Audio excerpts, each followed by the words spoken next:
Queridos irmãos, a paz do Senhor Jesus. Estamos iniciando mais um programa Escola Bíblica Dominical. Sejam muito bem-vindos você e toda a sua família. Juntos, iremos aprender mais da Palavra de Deus e buscaremos tirar suas dúvidas em relação ao assunto em pauta. Hoje, estudaremos a segunda lição deste trimestre com o tema O nascimento de um líder profético em Israel. Nesta lição, veremos como Deus se revelou respondendo à oração de uma mulher estéril que havia prometido que, se engravidasse, entregaria seu filho para o serviço sagrado. O menino nasceu e sua mãe lhe pôs o nome de Samuel, o qual se tornou um profeta reconhecido em Israel e um líder espiritual que trouxe um período de renovação para o povo de Deus. Você deseja aprender um pouco mais sobre este importante assunto? Então não saia daí, este é o seu programa Escola Bíblica Dominical.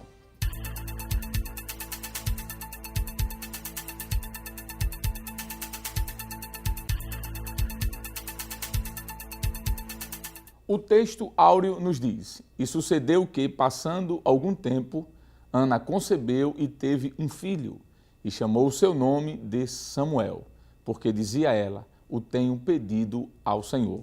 Primeiro livro de Samuel, capítulo 1, versículo de número 20. A verdade prática da lição nos diz: o surgimento de pessoas vocacionadas como Samuel pode ser o resultado da oração, consagração e ensino dos pais no lar. O objetivo desta lição é exortar que a família pode ser o ambiente propício para que Deus levante pessoas para a sua obra. Já os objetivos específicos são 3. Primeiro, elucidar o ambiente familiar de Samuel. Segundo, esclarecer que Samuel foi fruto de oração. E terceiro e último, expor a dedicação de Samuel. A leitura bíblica em classe para a lição de hoje está escrito no primeiro livro de Samuel, capítulo 1, versos de número 20 a 28. Acompanhe conosco. E sucedeu que, passando algum tempo, Ana concebeu e teve um filho, e chamou o seu nome Samuel, porque dizia ela: O tenho pedido ao Senhor. E subiu aquele homem, Eucana, com toda a sua casa, a sacrificar ao Senhor o sacrifício anual e a cumprir o seu voto.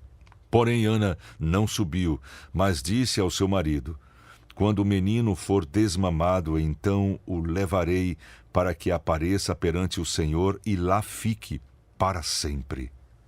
E Eucana, seu marido, lhe disse: Faze o que bem te parecer a teus olhos, fica até que o desmames. Tão somente confirme o Senhor a sua palavra. Assim ficou a mulher e deu leite a seu filho até que o desmamou. E havendo-o desmamado, o levou consigo com 3 bezerros e um efa de farinha e um odre de vinho, e o trouxe à casa do Senhor, a Siló. E era o menino ainda muito criança. E degolaram um bezerro, e assim trouxeram o menino a Eli. E disse ela: Ah, meu Senhor, viva a tua alma, meu Senhor. Eu sou aquela mulher que aqui esteve contigo para orar ao Senhor. Por esse menino orava eu, e o Senhor me concedeu a minha petição que eu lhe tinha pedido.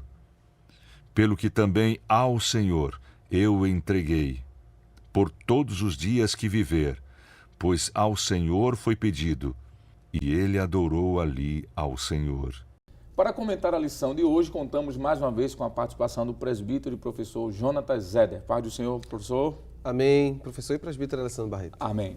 Contamos também mais uma vez com a participação do auxiliar e professor Jonas Santana. Paz do Senhor, professor. Paz do Senhor, presbítero, irmão Alessandro e professor. Amém. Amém. Muito bem, estamos iniciando aí a segunda lição, que vai tratar sobre a história de um dos grandes personagens do livro de 1 Samuel e de também 2 Samuel. E esse personagem, que é o próprio Samuel, tem um destaque muito importante na história de Israel, porque ele é um divisor de águas. Perfeito. Samuel vai marcar um período histórico importante no decorrer da história deste povo, que é o povo de Israel. E quando nós começamos essa lição, falando sobre o nascimento deste líder profético, como diz o título da própria lição, que é Samuel. Acredito, professor Jonatas Zeder e Jonas Santana, que é preciso trazermos aqui, mesmo que rapidamente, uma explicação sobre o significado do nome deste homem, não é? Samuel. O significado deste nome é muito variado, os estudiosos eles se dividem na significação desse nome e muitos dão vários títulos ou significados a esse nome, desde como, por exemplo, ouvido por Deus, aquele que provém de Deus. Alguns acham que esse nome, o nome Samuel, encaixa-se mais como aquele que foi prometido ou dado a Deus. No entanto, majoritariamente falando, quando vamos olhar para a vocalização do nome de Samuel, que em hebraico é Shemuel, a maioria dos estudiosos vai dizer que esse nome significa nome de Deus. No próprio nome Shemuel tem a raiz do nome de Deus, inclusive. No final tem a expressão El, que é Deus, e tem a mesma raiz do nome Shammah, não é? Inclusive os judeus, quando vão se referir à pessoa de Deus, ou eles chamam de o Eterno, ou de Adonai, ou então de Hashem. E essa expressão Shem, que é justamente a mesma raiz que aparece no nome de Samuel, não é? Shamuel. Então, o Hashem, que é o nome, ficou assim, então, o nome El de Deus. Então, os estudiosos, os gramáticos, aqueles que se dedicam à exegese bíblica, decidiram entender que essa é a melhor pronúncia, ou o melhor significado para o nome de Samuel. E, sem dúvida, podemos dizer que isso é uma boa explicação para o nome desse grande personagem. Sendo assim, eu penso, professor Jonas Santana, que é interessante iniciarmos falando um pouquinho sobre o local do nascimento de Samuel, onde ele nasceu, onde ele viveu e até mesmo onde ele foi sepultado. Parece-nos que quando nós olhamos para o texto sagrado, o local de seu nascimento, de sua vida, de sua morte e até sepultamento é na mesma cidade. E a Bíblia nos chama essa cidade de Ramataim Zofim. O que é que a gente pode falar? Um aparato rápido, mas também substancial sobre o local de nascimento de Samuel. O local, professor, acho que, antes de tudo, fazer uma citação do texto bíblico, né? Que é 1 Samuel, pedir permissão ao senhor, no primeiro livro de Samuel, capítulo 1, versículo 1, que aparece justamente a cidade, Ramataim Zofim. E também nós temos ainda no capítulo 7, versículo 17 do livro de Samuel, também que mostra justamente a cidade. É bom mencionar que essa é a primeira vez que essa palavra aparece, essa cidade, né? Ramataim Zofim, aparece pela primeira vez justamente no livro de Samuel, que o significado é vigilante em dupla altura, que também pode ser chamado de cume gêmeos. É uma localidade que ficava, diz as melhores geografias bíblicas, né? A aproximadamente 27 quilômetros de Jerusalém. Quer dizer, isso é bom dizer ao professor, que aproximadamente a gente não vai aqui cravar um dado tão preciso assim. Mas a 27 quilômetros aproximadamente, e o nome Ramataim Zofim, por sinal, é a primeira vez que aparece também no texto bíblico na sua completude. Por quê? Para não ser confundido com a cidade de Ramá, ou porque existia outras cidades também com o nome Ramá. Porque a própria palavra Ramá significa, na verdade, isso, né? Altura. Então, é justamente nesse ambiente aí que tanto Samuel, né, que vai ser falado lá na frente, né? Profeta, sacerdote e juiz, onde vai nascer, onde vai viver e é onde também vai exercer seu ministério sacerdotal em alguns momentos específicos dentro do texto sagrado. Muito bem, professor. Como o senhor disse que existem várias cidades que recebem o nome de Ramá, e essa cidade que Samuel nasce, que é Ramataim Zofim, uma abreviatura do nome dessa cidade é o próprio nome Ramá mesmo, não é? Como capítulo 1, versículo 19, veja o que é que diz, falando do local onde ele nasceu. Levantaram-se de madrugada, adoraram perante o Senhor e voltaram e chegaram na sua casa em Ramá. Eucana, teve relações com Ana, sua mulher, e o Senhor se lembrou dela. Tem uma versão que diz que ele conheceu Ana, não é? Então, observe que o nome Ramá, apesar de ter outras cidades com esse nome, é um nome também que identifica de forma direta o local onde Samuel nasceu. Então, podemos dizer que a expressão Ramá é mais uma abreviatura de Ramataim Zofim. Não é isso, professor? Perfeito. E, além disso, ele residia nessa cidade. O Senhor disse aí, capítulo 7, versículo 17, diz assim: porém, voltava a Ramá. Observe que aparece a palavra Ramá mais uma vez.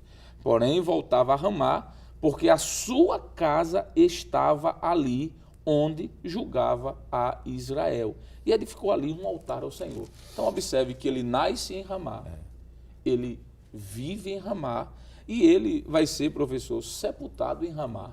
Capítulo 25, acho que foi essa informação que o senhor falou, só para reforçar a ideia do texto, capítulo 25, versículo 1, diz assim: ora, faleceu Samuel, e todo Israel se ajuntou e o pranteou, e o sepultaram em sua casa, aí diz, em Ramá.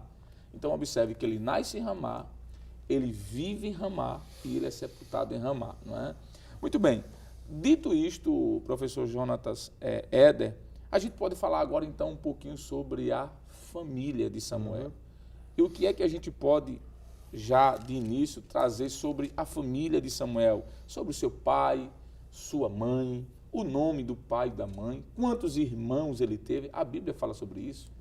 Muito bem, presbítero e professor Alessandro Barreto. A Bíblia trata disso. Na realidade, o livro de Samuel, o primeiro capítulo, ele já inicia falando sobre essa família, né? E as dificuldades que essa família tinha. A princípio é apresentado no capítulo 1 do primeiro livro de Samuel, e o verso 1 diz de onde veio, né, a cidade, e diz o nome do pai dele, né, que chama Eucana. 1 do primeiro livro de Samuel diz assim: houve um homem de Ramataim Zofim, das montanhas de Efraim, cujo nome era Eucana, filho de Jeroão, filho de Eliú, filho de Tou, filho de Zurfe, Efrateu. Então, a primeira grande verdade que a gente vê nesse primeiro texto, além do lugar que já foi bem comentado pelo senhor e professor Jonas, é sobre o pai dele. Ele é um levita que habita em Efraim. A terminologia do nome dele, né, o Eucana, é criado ou adquirido de Deus. Era um levita que prestava serviço a Deus e morava em Efraim, como foi comentado, né? Ele era descendente de Coate, conforme o primeiro livro das Crônicas, né? Capítulo 6, verso 26, 33 até o 38. Então nós temos aqui um aparato bem interessante bíblico dizendo que ele é oriundo dos levitas, um homem de Deus. Só que essa família tem alguns problemas. A princípio, porque a esposa do Eucana, a irmã Ana, não é, que significa graciosa, benevolência ou favor, ela tem um problema de esterilidade, ela é estéril. De acordo com o pensamento de muita gente daquela época, essa questão de ser estéril a deixava de uma maneira assim difícil diante da sociedade. Ela era uma pessoa sofrida. Nós vamos ver no decorrer do programa que é uma mulher sofrida, chorosa, tem um momento até que não quer comer, passa por uma série de dificuldades. Só que é uma mulher de muita fé. Não é uma mulher de muita fé. Então, a mãe, a irmã Ana, ela é uma serva de Deus que, mesmo diante de todas as adversidades da vida, que ela não é compreendida pelo marido, a princípio, ela tem uma enfermidade no seu corpo, ela tem uma pessoa que a Bíblia chama de competidora, não é? Tem um outro grande problema na família, que o Eucana, ele por Ana não ter filho, ele contrai um casamento também com outra mulher chamada Penina, e essa Penina, ela tem filhos e Ana não. Então, o enredo da história parece muito com um drama a princípio, não é? É contado da parte de vista do Eucana, que tem a esposa Ana, que tem um problema de esterilidade, porém tem um outro relacionamento com essa mulher chamada Penina, que tem filhos e Ana não tem. Só que a beleza do texto, professor, é que as dificuldades de Ana não a levam para distante de Deus, pelo contrário, né? Nós vamos ver que a leva para mais perto de Deus, e esse mais perto faz com que ela faça o voto e aconteça a bênção que é Samuel, que a gente vai ter tempo de tratar. Muito bem. Então, além desse enredo que o senhor trouxe aqui, ficou claro na palavra do professor Jonatas Éder que o pai de Samuel, ele era um coatita. Isso. E só para lembrar aqui aos nossos queridos telespectadores, de que quando nós falamos de a tribo de Levi, nós temos pelo menos 3 nomes importantes dos filhos de Levi, né? Isso. Os coatitas, os meraritas e os gersonitas. esses 3 filhos vão ser responsáveis pela manutenção do templo, quero dizer, o tabernáculo, o monte e o desmonte e também por sacrifícios. Nós estudamos em trimestre passado de que cada família ficou especificamente voltada para fazer alguma coisa.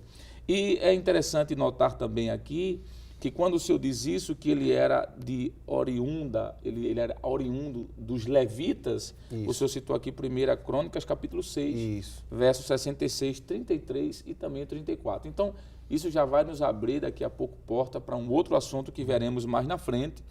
E só para terminar, professor Jonas, algumas pessoas acreditam, professor Jonatas Zé, eu queria que o senhor falasse rapidamente sobre isso ainda, de que Ana teve 7 filhos, baseado no cântico, não é? Do capítulo 2 de 1 Samuel, versículo 5, quando ela diz assim: os que eram fartos se alugam por pão e deixam de ter fome os que eram famintos. Aí diz, até a estéril tem 7 filhos, e a que tinha muitos filhos enfraquece. Será que Ana teve 7 filhos mesmo ou não? Quantos filhos ela teve? Ou isso aqui é apenas uma poesia, porque 7 fala de algo perfeito. O senhor já descreveu com grande prioridade essa questão. Veja, Ana está louvando, claro, ela está louvando quando recebe Samuel. Então, ela está louvando, ela exalta o Senhor de uma forma sublime aqui. Esse texto é maravilhoso, né? A minha alma engrandece ao Senhor, a minha boca se delatou sobre os meus inimigos. É um louvor maravilhoso.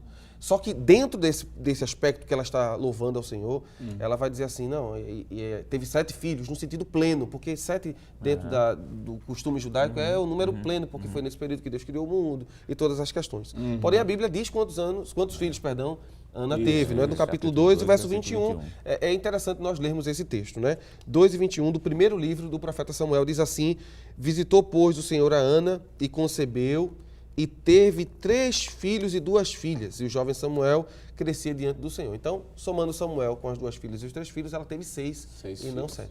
Muito bem. Nós temos ainda alguns minutos, professor Jonas Santana, e eu queria falar um pouquinho sobre essa linhagem aí de Samuel, porque a gente deu uma rápida fala aqui sobre essa linhagem sacerdotal, ou arônica, ou levítica, talvez seja melhor. O que é que o senhor pode acrescentar sobre isso? Primeiras Crônicas, primeiro livro, né? Primeiro livro de Crônica, professor, capítulo 6 e o versículo 22 até o versículo número 30. Só para a gente ganhar tempo, para não ler, que o nosso tempo já está bem curto. Mas mostra Samuel como sendo da tribo dos coatitas. Como o senhor mesmo mencionou, o que é que a Bíblia Sagrada mostra? Que os levitas foram divididos de acordo com os seus principais representantes. Coate, Merari e Gerson. No caso, você tem uma série de descendentes ali dentro. Elcana, por sua vez, ele pertencia à 4ª geração dos coatitas. De maneira que nós podemos falar que Samuel era da descendência levita, em outras palavras, Samuel era um levita. Isso por sinal, vai tirar muitas dúvidas quando for trabalhado no próximo bloco a questão de Samuel enquanto sacerdote. Isso, o ofício, né? O ofício enquanto sacerdote. Mas o primeiro livro de Crônicas, capítulo 6, versículo 66, até o versículo 34, 33 e 34, né? Mostram Samuel, justamente a família Samuel, dentro dessa lista dos coatitas. Então, a gente pode afirmar, de acordo com o texto bíblico, ele era, sim, um levita. Além disso, Miqueias, capítulo 5, versículo 2, que fala de Belém Efrata, ou melhor, Belém, que estava justamente na região de Efraim. Quer dizer, como o senhor mencionou, o presbítero não Jonatas mencionou, que no caso Elcana estava realmente... Ele morava em Efraim, mas ele era levita. Ele é levita, mas morava em Efraim. Perfeito, Quer dizer, existia sim, na verdade, uma relação, uma proximidade entre os povos. Quer dizer, é um coatita, é um levita, por sua vez morando na região, de Efraim. Muito bem. Existem outros textos, só para corroborar ainda mais com a sua fala, professor, que fala sobre Belém, sendo também chamado de Efrata, não é? Perfeito. Gênesis capítulo de número 36, versículo 15, como também Ruth, capítulo 4, versículo 11 e Miqueias, capítulo 5, versículo 2. Então ficou claro aqui de que tanto Samuel como seu pai eram levitas, claro, filhos de Coate, mas eram levitas, e estavam ali na cidade de Efrata, que também é chamada de Belém Efrata. Nós estamos concluindo esse primeiro módulo, mas daqui a alguns instantes nós retornaremos com o seu programa Escola Bíblica Dominical.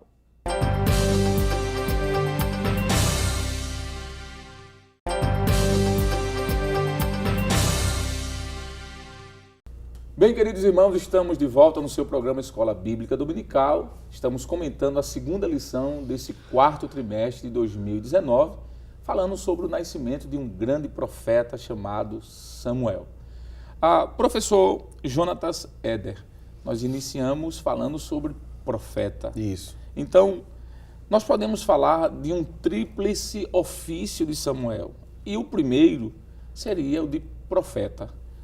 Quais são as informações que o senhor poderia nos ajudar, biblicamente falando, para consubstancializar essa ideia de ele ser um profeta em Israel? Muito bem, presbítero Alessandro e os irmãos que estão em casa nos assistindo, não é? O tríplice ministério do profeta Samuel, ele inicia com essa questão profética. Não é que a gente vai trabalhar, não a questão do profetismo hoje, porque será algo da lição 3, mas é importante a gente salientar, citar o que aconteceu na vida dele como profeta. Então, a primeira vez que a gente vê ele atuar como profeta, professor, é no capítulo 3. O capítulo 3, do verso 1 ao verso 18, vai trabalhar aquela cena bem complicada, não é? Dos filhos de Eli, que são rebeldes. Deus envia um primeiro profeta lá. Ele não ouve, não é? Isso está no capítulo 2, verso 27 até o 36. Deus alerta Eli, dizendo, olha, teus filhos têm feito isso, faça alguma coisa. O tempo passou e Eli não fez nada. Não fez nada. Aí no capítulo 3, Deus aparece, não é, novamente, desce lá, e ele não procura mais Eli, ele procura Samuel. Samuel não tem ainda, a gente vai ver isso mais pra frente, não tem ainda intimidade suficiente com Deus para saber discernir entre a voz de Deus e a voz de Eli. Acho muito bonito isso. Deus fala num tom, não é, de liderança para Samuel. Samuel vai diretamente para o líder, ele acha que é o líder que está chamando. Quando vai lá, a gente conhece a história 3 vezes, não era ele que estava chamando, Eli também não estava compreendendo ainda, até a terceira vez. Na terceira vez ele diz assim, é o Senhor que está te chamando. Então, quando ele chamar novamente, você vai dizer, fala Senhor, porque o teu servo ouve. Nessa cena, fala Senhor, que o teu servo ouve, Deus diz a Samuel o que já tinha dito a Eli. E a partir do verso 15 do capítulo 3, que eu só vou ler esses 4 textos para a gente ganhar o tempo, não é? Abra sua Bíblia em casa, não é? Primeiro livro do profeta Samuel, capítulo 3, do verso 15 ao 18. Samuel ficou deitado até pela manhã e então abriu as portas da casa do Senhor, porém temia Samuel relatar esta visão a Eli. Então chamou Eli a Samuel e disse, Samuel, meu filho. E disse ele, eis-me aqui. E ele disse, que palavra é a que te falou? Peço-te que, mas não me encubras. Assim, Deus te faça e outro tanto se me encobrires alguma palavra de todas as palavras que te falou. Então Samuel lhe contou todas aquelas palavras e nada lhe encobriu. E disse ele, é o Senhor, faça o que bem parecer aos seus olhos. Então nós já vamos ver aqui, mesmo ele ainda sendo uma criança, um pré-adolescente, um adolescente, não é? A gente não sabe a idade específica dele aqui, ele ainda é muito jovem ainda. A prova é que ele não tem tanto conhecimento sobre Deus ainda. Então, mesmo assim, ele já entrega uma mensagem profética para o Eli. Outros 2 casos muito interessantes é o que ele faz como profeta, no quesito até de unção de reis. Né? Que isso vai ficar estabelecido a partir daqui, porque o primeiro rei de Israel será ungido, que é Saul, por ele mesmo. Né? Então, primeiro livro de Samuel, capítulo 10, verso 1, nós vamos ver ele ungindo Saul. Isso. E no capítulo 16, verso 13, do primeiro livro de Samuel, lembrando, a gente sempre está tratando do primeiro livro, né? Ele estará ungindo também a Davi. No capítulo 13, acontece um fato muito curioso e interessante, que é uma questão que nós vamos debater mais para frente, sobre um dos momentos que ele repreende Saul, porque Saul desobedeceu uma ordem, não é? Ele dá a ordem a Saul para que ele espere para que ofereça sacrifício, que a gente vai tratar mais para frente. Só que no versículo 13 desse capítulo diz assim, 13 e 13 do primeiro livro de Samuel. Então disse Samuel a Saul, agiste neciamente e não guardastes o mandamento que o Senhor teu Deus te ordenou, porque agora o Senhor teria confirmado o teu reino sobre Israel para sempre. O verso 14 ainda é mais enfático, isso aqui é profético. Porém agora, não subsistirá o teu reino. Já tem buscado o Senhor para si um homem segundo o seu coração e já lhe tem ordenado o Senhor que seja chefe sobre o seu povo, porquanto não guardastes o que o Senhor te ordenou. Observe que é algo muito forte, não é? E é exatamente essa manifestação profética que a gente vai encontrar em boa parte do Antigo Testamento. Os profetas, ele instigando o rei, não é? Instigando as autoridades. E por fim, a gente poderia mostrar também ele lá no primeiro livro das Crônicas, não é um texto que a gente estava comentando aqui no intervalo, primeiro livro das Crônicas, 29 e 29, diz assim a palavra do Senhor.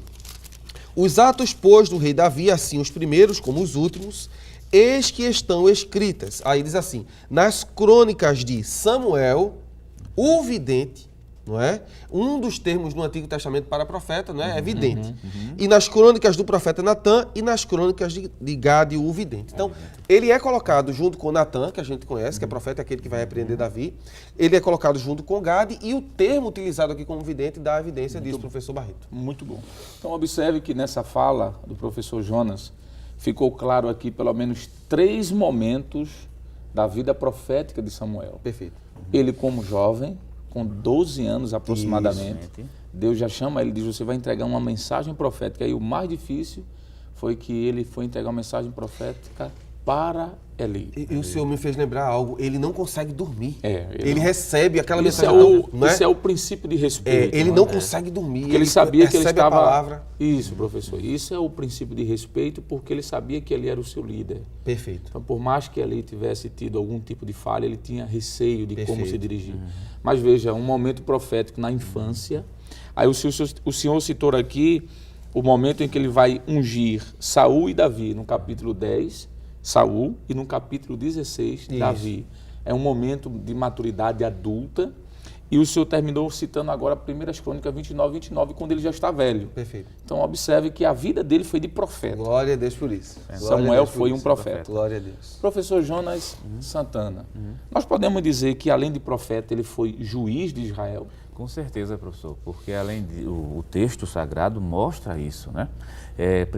Primeiro livro de Samuel, capítulo 7, para colaborar e fundamentar justamente essa afirmativa que Samuel foi realmente juiz em Israel. Primeiro livro de Samuel, capítulo 7, o versículo 15, versículo 15 e até o versículo 17, né? Diz assim um texto: E Samuel julgou a Israel todos os dias da sua vida, e ia de ano em ano e rodeava Betel e Gilgal e Mispa, e julgava Israel em todos aqueles lugares. Porém voltava a Ramá, porque estava ali a sua casa, e ali julgava a Israel, e edificou ali também o altar ao Senhor. Então o texto é muito claro, mostrando Samuel enquanto juiz que julgava todos os casos de Israel. Quer dizer, é bom lembrar que a gente aqui, o período da monarquia vai ser estabelecido já no período mesmo de Samuel, porque é ele mesmo que vai, que aí já é uma questão sacerdotal, uma questão profética que vai ser comentada. É o último dos juízes, né? É o último dos juízes. É o último dos juízes e é ele justamente que vai fazer a unção sobre Saul, lá na frente, que aí já é algo para se falar dele enquanto sacerdote. Mas o texto sagrado é muito claro. Samuel foi juiz em Israel.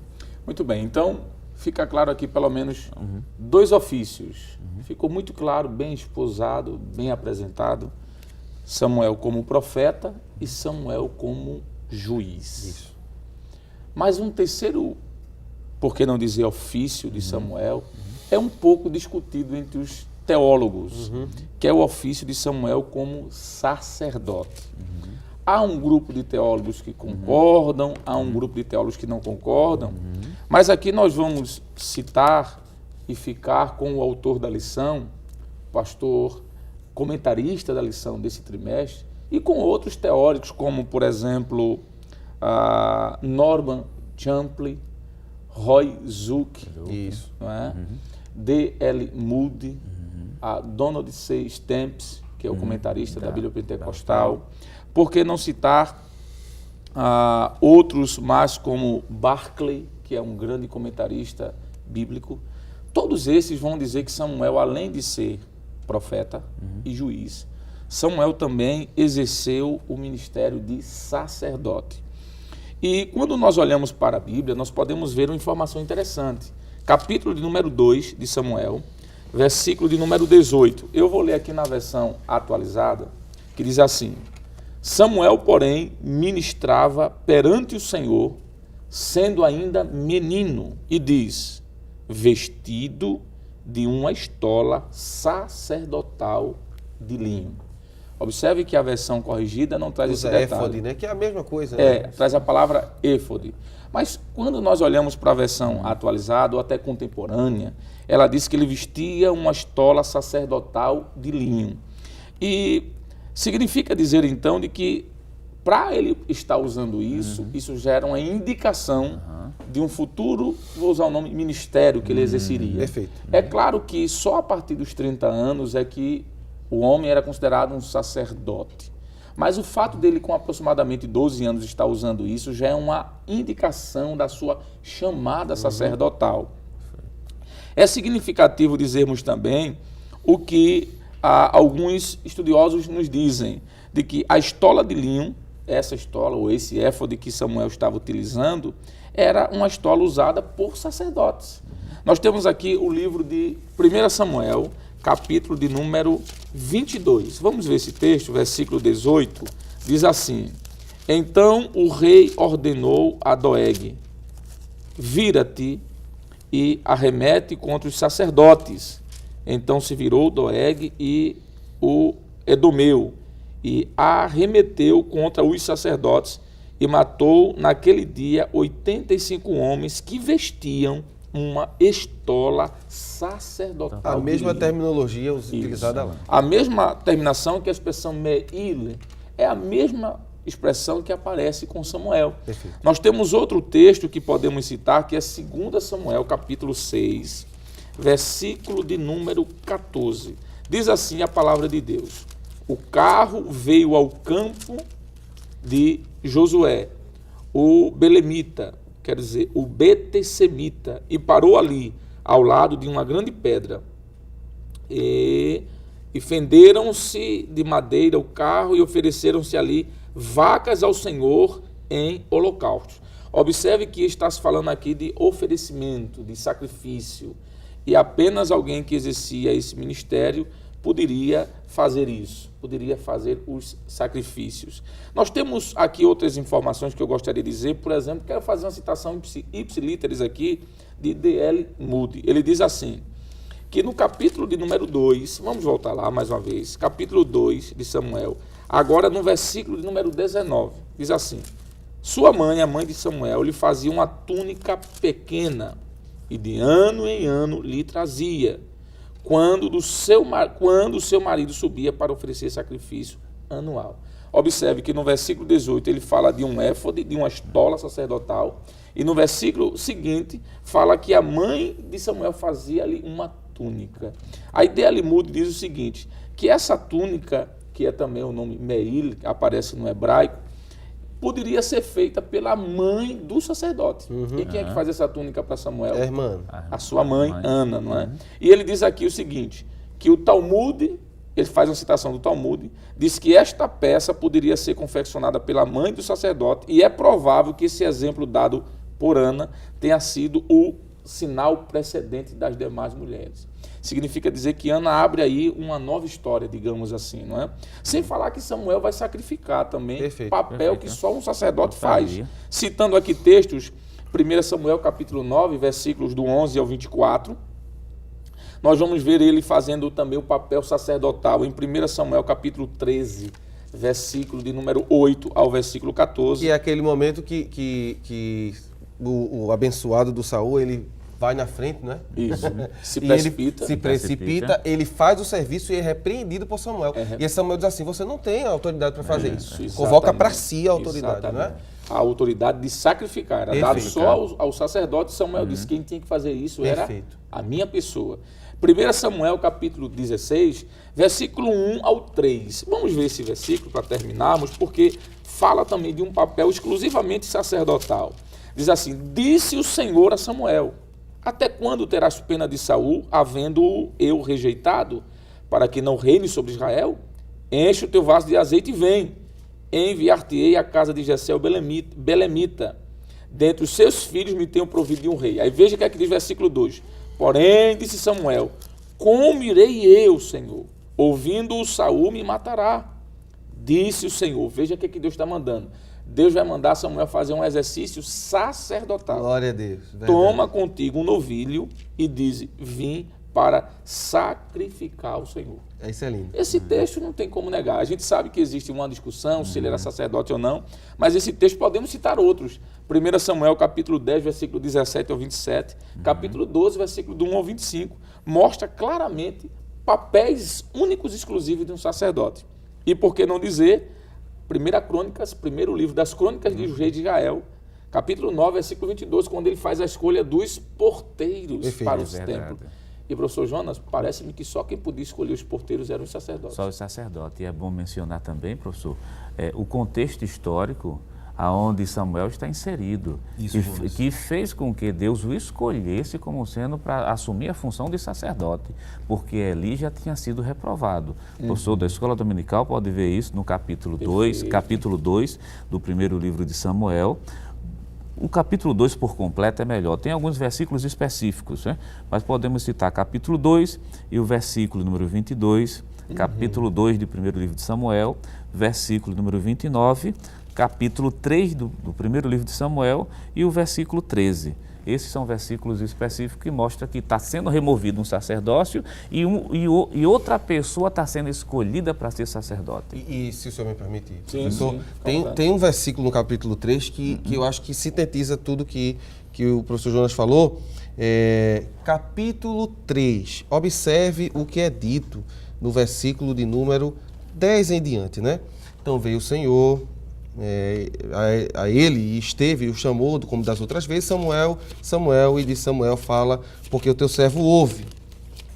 E disse o Senhor a Samuel, eis que vou eu a fazer uma coisa em Israel, a qual todo o que ouvir lhe tiram as orelhas. Quando eu leio esse texto, eu li o versículo 10 e 11, me parece que Deus está dizendo, eu vou fazer algo que as pessoas não estão acostumadas, quando elas vão ouvir isso. E o capítulo 2, quando aquele primeiro profeta aparece, não é? E ele vai falar para Eli, e Eli não ouve, verso 30, veja o que diz a Bíblia no capítulo 2, verso 30. Portanto, diz o Senhor Deus de Israel, na verdade, tinha dito eu que a tua casa e a casa de teu pai andariam diante de mim perpetuamente. Porém, agora, diz o Senhor, longe de mim tal coisa, porque aos que me honram honrarei, porém, os que me desprezam serão envelhecidos. Vamos ler ainda o versículo de número 35. E eu suscitarei para mim um sacerdote fiel, que procederá segundo o meu coração e a minha alma, e eu lhe edificarei uma casa firme e andará sempre diante do meu ungido. É claro que a gente está entendendo aqui o seguinte, Deus vai exterminar literalmente a família de Eli e ele vai colocar uma outra família sacerdotal, que é a de Zadok, posteriormente para assumir isso aqui. Mas enquanto esse período entre a família de Eli sai e a família de Zadok aparece, é Samuel que exerce o ministério sacerdotal. Então sim, professor, o senhor está correto, Samuel foi sim um sacerdote. Muito bem, então fica aí a dica, nós terminamos esse segundo bloco, mas não saia daí, já voltamos com o seu programa Escola Bíblica Dominical.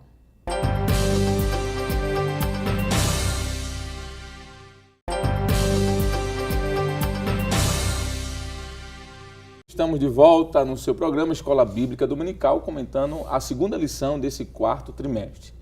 A presbítero Jonatas Eder. Nós falamos já bastante sobre Samuel, mas acredito que também, professor Jonas, é importante falarmos sobre 3 fases aí na vida de Samuel, que é bastante importante, não é?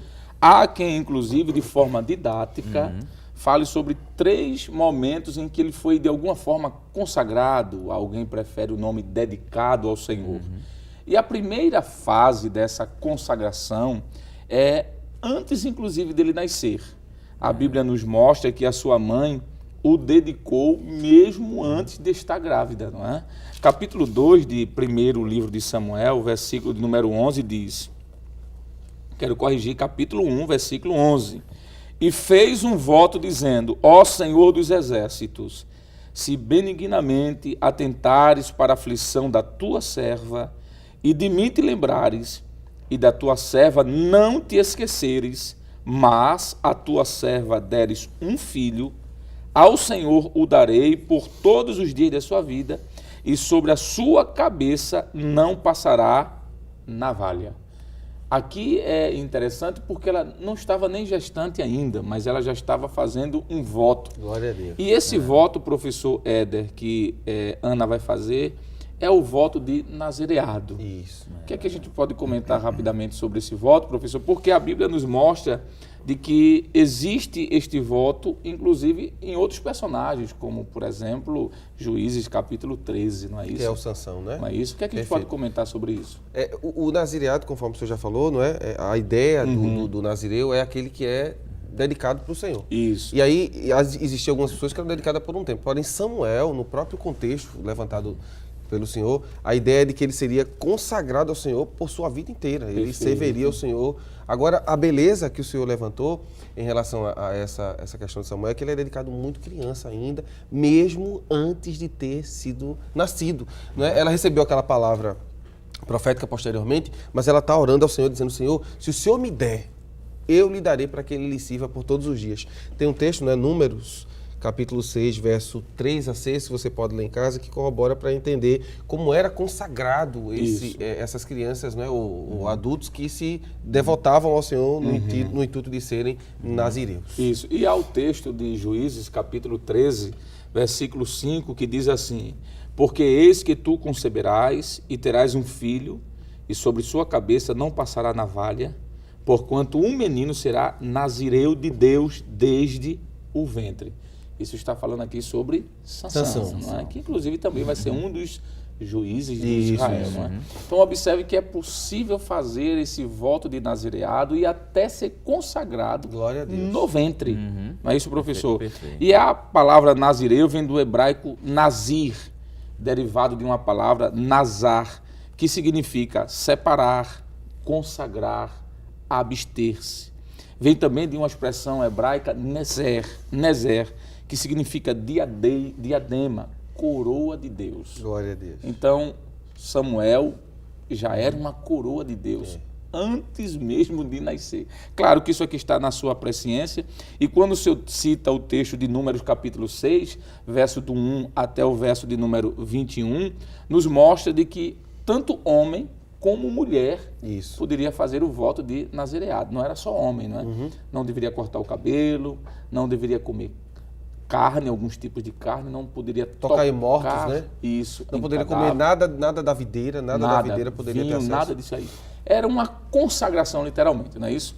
Mas Samuel foi consagrado mesmo antes de estar no ventre da mãe. Interessante. Mas, professor, o segundo momento é a sua infância. Parece que ele já muito pequeno ali, aproximadamente, segundo alguns estudiosos, e até o próprio Talmud diz isso, com 3 anos. O que é que a gente pode falar sobre isso? Professor, um versículo bíblico que mostra inicialmente, né, que é uma fase muito bonita e merece uma reflexão, é o primeiro livro de Samuel, capítulo 1, e o versículo 23 e o versículo 24. E era Elcana, seu marido, e Elcana, seu marido, lhe disse: faz o que bem te parecer a teus olhos. Fica até que eu desmame, tão somente confirme o Senhor a sua palavra. Assim ficou a mulher e deu leite a seu filho até que eu desmamou. Versículo 24, só essa primeira parte. Sim. E havendo desmamado, o levou consigo com 3 bezerros e uma efa de farinha e um odre de vinho, e o trouxe à casa do Senhor, a Siló, e era um menino ainda muito criança. Possivelmente, como disse Talmud, né, é bom deixar claro, e até o autor da lição vai falar, que Samuel foi desmamado a partir dos 3 anos de idade, que desmamar não é simplesmente porque a criança esteja mamando, é simplesmente quando ele é desligado de sua mãe.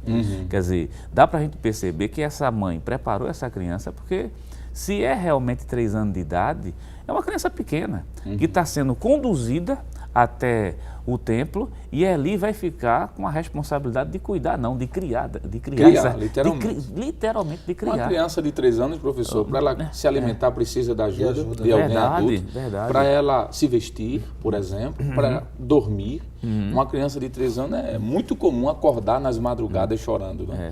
Eu tive o privilégio, Deus me deu condições de ter 4 filhas, e as experiências que eu tive foi de acordar diversas vezes. Então eu sei o que é isso. Então 3 anos de idade, que coisa tremenda. A mãe levar a criança com 3 anos e dizer, é do Senhor. E do Senhor. E é bom mencionar, logo no primeiro bloco do programa, o presbítero irmão Jonathan Zed mencionou a questão do drama familiar que envolvia o nascimento dessa criança. Agora imagine que Samuel, uma criança desejada, uma criança que se orou muito, e depois que você obtém aquela bênção, agora eu te estou devolvendo para ti, Jesus. Estou te dando novamente para ser usado dentro da tua casa. Isso é uma coisa que é realmente impressionante, esse dar. E Deus se responsabiliza. E o esboço da superintendência, professor Alessandro, que frisou muito bem, porque a gente foca esse caso de Ana, né? Ana entregando a criança, mas isso não foi feito sem o consentimento do pai. Isso. Do pai. Por O isso, senhor leu o texto aí, né? o pai disse Porque assim... o senhor citou agora, permite interpelá-lo, Pois não. mas Números capítulo 30 diz que se uma mulher fizesse um voto, sem o consentimento do marido, e o marido soubesse depois, ele poderia cancelar esse voto. Perfeito. Está lá em Números, capítulo número 30, mas ele concorda. Concorda, justamente, estava lembrando justamente de Número capítulo 30, Isso. onde mostra que ele podia cancelar, mas ele não cancelou e aquilo não Pelo foi uma... contrário, né? Não, Ele mandou aprovou. honrar a palavra que tinha dado a E Deus. outra coisa, que ele não foi uma atitude isolada dela, quer dizer, houve o consentimento dele. Aí a gente já vê Deus honrando a família, né? Isso. Honrando a família, e a criança, é bom mencionar, né? Tão pequeno, mas bem ensinado e não se misturou com os pecados dos filhos de Eli. O professor Jonas, o senhor falando aqui, viu, professor Éder? Eu imagino, 3 anos de idade, aquela criança chorando, provavelmente sentindo a falta da sua mãe. Naturalmente, uma criança como essa idade ainda necessita de leite, em alguns casos, né? Aqui no Brasil a gente sabe que isso é muito comum acontecer também. O que se chama-se de mingau, né? Fazer um mingauzinho de leite. Imagine Samuel pegando, vamos contextualizar, uma madeira da época, dizendo, isso aqui é o futuro juiz de Israel, é o futuro profeta de Israel e é o futuro sacerdote de Israel. E alimentar um privilégio grande, e Deus recompensa dando mais 5 filhos a Ana, não é assim? Verdade. Perfeito. Professor Éder, o senhor já falou um pouquinho sobre esse assunto, quando o senhor falou ele como profeta. Isso. Mas nós comentamos aqui 3 momentos, só foi dito 2. Primeiro momento, antes dele nascer, ele já é consagrado. Segundo momento, o professor explicou aqui aos 3 anos de idade. Mas o terceiro momento, vamos usar essa expressão consagrar. Claro que aqui não é consagrar no sentido de ministério, como hoje nós entendemos, mas separar, dar ao Senhor, não é? Ele como um adolescente de 12 anos, quando o Senhor fala com ele, não é assim? Perfeito, perfeito, presbítero Alessandro e os irmãos que estão em casa nos assistindo. Esse momento é o momento chave, é o momento onde ele vai ouvir a voz de Deus pela primeira vez. Perfeito. E aí ele vai ter um relacionamento com Deus diferente daquele relacionamento. O relacionamento que ele tinha era baseado nas experiências que ele tinha, né? A partir de agora, das experiências que ele tem. Tem um texto só para a gente ler, rapidinho, né? Que já comentamos sobre esse capítulo 3. Capítulo 3, versos 19 a 21, diz assim a palavra do Senhor. E crescia Samuel, e o Senhor era com ele, e nenhuma de todas as suas palavras deixou cair em terra. Todo Israel, desde Dan até Beceba, conheceu que Samuel estava confirmado por profeta do Senhor, e continuou o Senhor a aparecer em Siló, porquanto o Senhor se manifestava a Samuel em Siló pela palavra do Senhor. Então vemos que a partir daqui, não é, dessa última fase, é o momento que ele realmente existe nele uma intimidade maior com Deus, e ele vai exercer os ministérios. Um texto ainda está no capítulo 2, verso 26, diz: E o menino Samuel crescia em estatura e em graça diante do Senhor e diante dos homens. Crescer em estatura e em graça. E tem uma palavra que a gente pode também deixar para quem está em casa, que os pais devem fazer isso com os filhos. Isso, ensinar a criança, não é, no caminho que deve andar, conforme diz o texto bíblico, e fazer de tudo para que essa criança, mesmo pequenininha, aprenda a amar a Deus, não é? Um incentivo, uma palavra de incentivo aos pais. Façam o culto doméstico, não é? Levem seus filhos ao templo, não apenas no sentido físico, mas traga o templo para dentro de casa, ensine-os a orar, a ler a Bíblia, cantar os hinos da harpa. Isso é necessário, isso é a formação do caráter. E, professor Jonas, nós temos aqui alguns minutos, vamos correr para falar sobre isso, mas, em primeiro lugar, nós estamos já vendo que Samuel crescia diante de Deus e crescia diante dos homens. Foi lido aqui capítulo 2, versículo 26, mas o versículo 21 diz: E o Senhor abençoou a Ana. Ela concebeu e deu à luz a 3 filhos e 2 filhas, e o menino Samuel crescia diante do Senhor. Essa expressão que Samuel crescia de diante do Senhor traz-nos a ideia de que ele estava sendo, sim, um exemplo não só diante de Deus, mas diante dos homens. Podemos dizer que Samuel foi submisso e obediente à liderança que Deus deu a ele? Com certeza, isso já é mostrado logo no início, né? Nessa fase de adolescência, porque no capítulo 3 do primeiro livro de Samuel, e o versículo 15 até o versículo número 18, mostra que Deus havia dado uma revelação a Samuel concernente à casa de Eli. É uma revelação muito forte, mas você não vê Samuel correndo para disse, a tua casa, Deus vai cortar a tua Pelo casa. contrário, né? Pelo Existe contrário. um temor, né? Você vê o temor que existe em Samuel e você consegue ver que ele é submisso a Eli, mesmo sabendo que é a casa de Eli, né, os filhos de Eli, né, que a Bíblia diz que Deus queria matar os filhos de Eli. Eles profanaram, né? Profanaram, que a Bíblia diz que Deus queria matar os filhos de Eli, mas a gente vê Samuel submisso, Glória a Deus. obediente e nunca com espírito de rebelião. E servindo, não é, professor? Servindo a Deus. Porque eu acho muito lindo. Capítulo 3, versículo 15 diz: E Samuel ficou deitado até pela manhã, e então abriu as portas da casa do Senhor. Glória a Deus. Ele abria as portas, ele fechava, ele limpava, ele acendia o candelabro. E o capítulo 2, professor Éder, eu acho essa frase aqui maravilhosa. Versículo 35, o próprio Deus falando. Primeiro ele rejeita os filhos de Eli, mas veja o que aqui Deus diz no versículo 35. Eu suscitarei para mim posse. O quê? Um sacerdote. Olha que ele era sacerdote. Veja que ele está se referindo a Samuel. Samuel é sacerdote. Verdade, Veja Deus dizendo que ele é sacerdote. Eu suscitarei para mim um sacerdote fiel e fará segundo o que está no meu coração e na minha mente. Eu lhe edificarei uma casa duradoura e ele andará sempre diante do meu ungido. Glória a Deus. Deus disse, ele é meu, é sacerdote e vai ser fiel até a morte. Então nós podemos dizer, professor Éder, que Samuel foi um verdadeiro exemplo moral e espiritual durante a sua vida inteira. Isso. E num período bem complicado, né? Verdade. Jonas estava mencionando os crimes dos filhos de Eli, era um absurdo, né? Tem o capítulo 2 vai dizer, por exemplo, do versículo 12 a 17, não vai dar tempo da gente ler, mas vai dizer, por exemplo, que eles atacavam até aquilo que era do próprio Deus, não é? Tem um versículo, a gente vai ter que ler. Capítulo 2, versículo de número 15. Também, antes de queimarem a gordura, vinha o moço do sacerdote e dizia ao homem que sacrificava: dá essa carne para assar o sacerdote, porque não tomará de ti carne cozida, senão crua. Verso 16. Dizendo-lhe o homem: queime primeiro a gordura de hoje, depois toma para ti, né, quanto te desejar a tua alma. Então ele dizia: não, agora hás de dar, e se não, por força tomarei. E aí no versículo de número 17, Deus diz que realmente eles desprezavam. Então, o contexto de vida de Samuel era de desobediência, não é? Era um contexto de pessoas que estavam se afastando de Deus, e nós vemos que Samuel faz diferente. Ele olha para aquilo ali e por ter ouvido, não é, os ensinamentos da sua mãe e ter cuidado com o que Deus lhe deu, ele não aceita viver daquela maneira. Então sim, professor, até no fim da vida dele, não é, ele vai citar e dizer que vocês não têm do que me acusar. Capítulo 12, versículo do 1 ao 4. Não é? Perfeito. Ele chama o povo e diz: testificai contra mim, a quem defraudei, a Perfeito. quem eu fui injusto.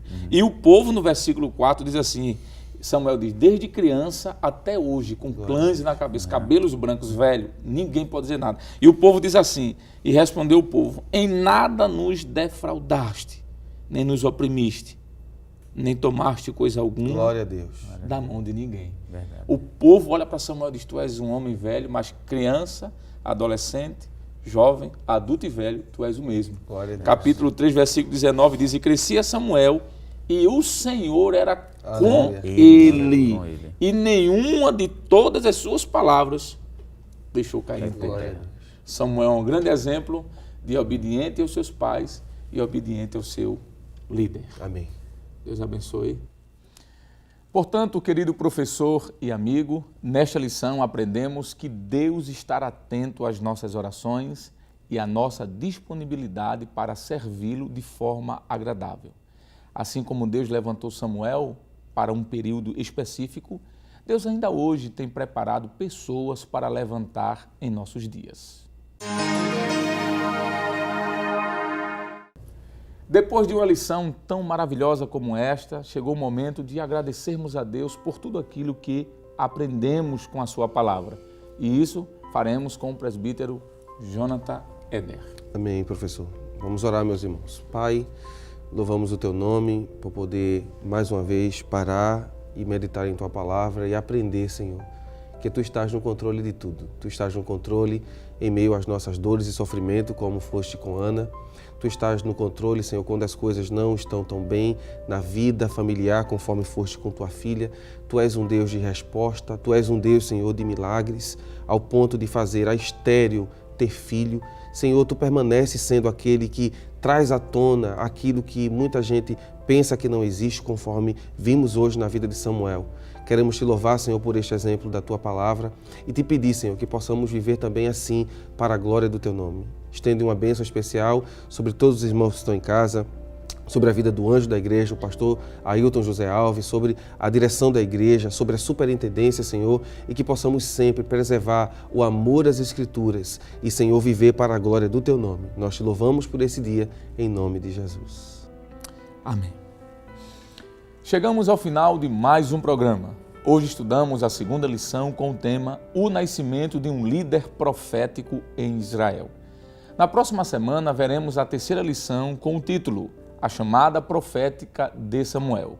O programa Escola Bíblica Dominical vai ao ar na TV toda sexta e sábado às 22 horas e aos domingos às 7h30 da manhã. E também está disponível em nosso canal no YouTube, Rede Brasil Oficial. Obrigado por sua audiência e até o próximo programa, se Deus quiser.